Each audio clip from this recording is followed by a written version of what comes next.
دو خانم با هم کار می باشن و یک جا کار میکنن. خانم اولی میگه دیشب ما بسیار خوب گذشت. از خود تعریف کو که از تو چطور گذشت.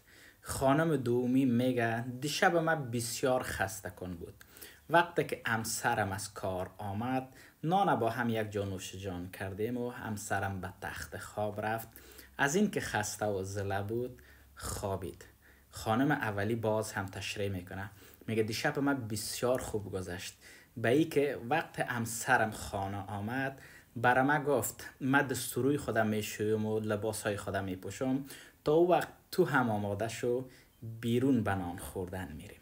وقتی که نان نوش جان کردیم از رستوران تا به خانه هر دوی ما قدم زده و قصه کرده آمدیم. وقتی که خانه آمدیم همسرم چند دانه شم روشن کرد و فضا را خیلی عاشقانه و رومانتیک ساخت تا ای که خوابش برد که فردا باز هم به کار میره.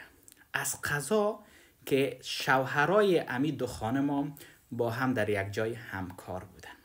اونا هم بین هم قصه میکنن و یکی از دیگهش میپرسه، میگه دیشب چطور گذشت؟ امی همسر که خانه رفته بود و زود نان نوش جان کرده بود این قصه میکنه، میگه من دیشب رفتم که نان تیار بود با خانمم یک جا نشستیم نان خوردیم و قصه کردیم و باز من به تخت خواب رفتم که بخوابم که صبح و وظیفه میرم. و از بعدی را میگه که خب حال از خود تعریف کن. وی میگه من برای تو چی قصه بکنم؟ میگه وقتی که من خانه رفتم برق نبود. به این خاطر نبود که من پرداخت نکرده بودم بل برقه و در خانه هیچ غذایی هم نبود چون برق نبود که پخت و پز میشد. مجبور بودم که خانم ما بگویم بیا بریم بیرون نان خوردن و من اونم قدر پول داشتم که به پول نان پرداخت کردم و حتی پول کرایه تاکسی نمان و من بهانه کردم تا خانه پیاده و قدم زده آمدیم. وقتی که خانه آمدیم شب بود، تاریکی بود، برق هم نبود چون بل برق تاویل نکرده بودیم. من مجبور شدم که چند دانه شم روشن کنم تا خانه حداقل کم روشنی شود و چون خسته هم بودیم پیاده آمده بودیم مرا هم خواب برد.